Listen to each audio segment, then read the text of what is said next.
akan membuka Alkitab kita dalam 1 Tesalonika pasal 3 ayat yang ke-13. Kiranya Dia menguatkan hatimu supaya tak bercacat dan kudus di hadapan Allah Bapa kita pada waktu kedatangan Tuhan Yesus, Tuhan kita dengan semua orang kudus. Puji Tuhan. Berbicara tentang akhir zaman seringkali menjadikan orang penasaran. Kapan sih Tuhan Yesus datang kembali? Yang menjadi persoalan bukan hari atau kapan Tuhan datang, tetapi bagaimana kesiapan orang percaya menyambut kedatangannya itu.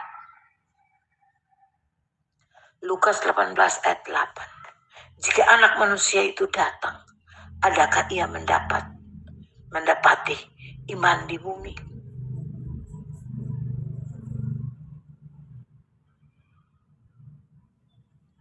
Dalam ajarannya, Tuhan Yesus berulang kali mengingatkan bahwa Dia pergi dan kemudian datang kembali.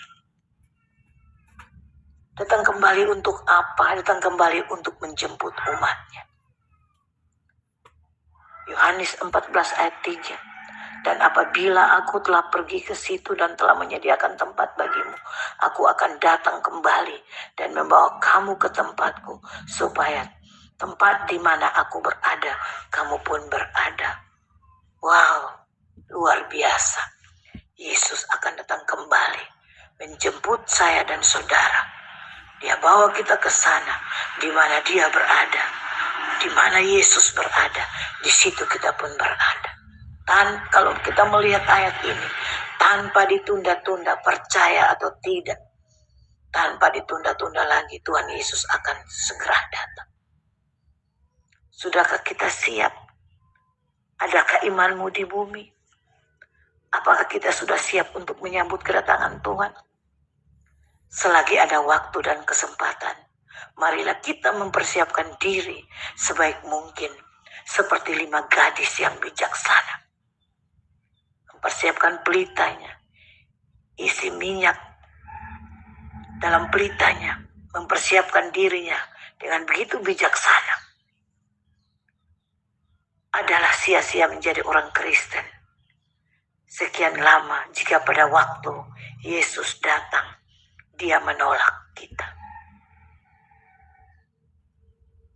Sebab bukan setiap orang yang berseru kepada Tuhan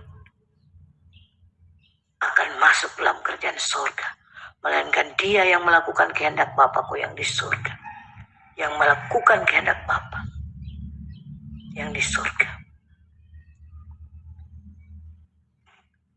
Pada hari terakhir banyak orang akan berseru kepadaku, Tuhan, Tuhan, bukankah kami yang berbuat demi nama-Mu dan mengusir setan demi nama-Mu dan mengadakan banyak mujizat demi nama-Mu juga?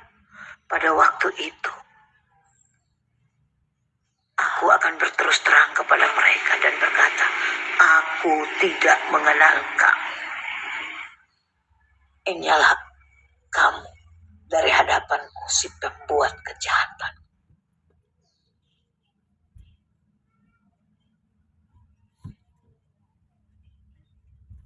Bagaimana kita bisa masuk dalam ruang perjamuan kawin anak domba Allah? Orang-orang yang bisa masuk dalam pesta perjamuan kawin anak domba Allah adalah orang-orang percaya yang melakukan kehendak Bapa. Jadi saudaraku, kunci untuk dapat tinggal di tempat di mana Tuhan Yesus berada adalah ketaatan. Adalah ketaatan. Ketika kita taat, maka Yesus akan datang kembali pada kali yang kedua. Dia akan menjemput saya dan saudara, membawa kita ke sana di mana Yesus berada. Di situ pun kita berada. Jadi tempat yang Dia sediakan adalah tempat untuk orang-orang yang melakukan kehendak Bapa di surga, atau orang-orang yang taat.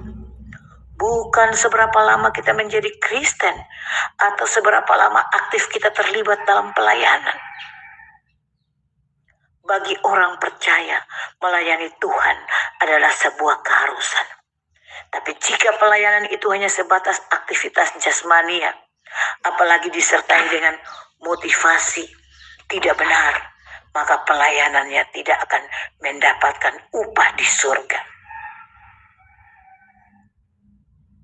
Tuhan datang menjemput umatnya yang hidup dalam ketaatan. Amin.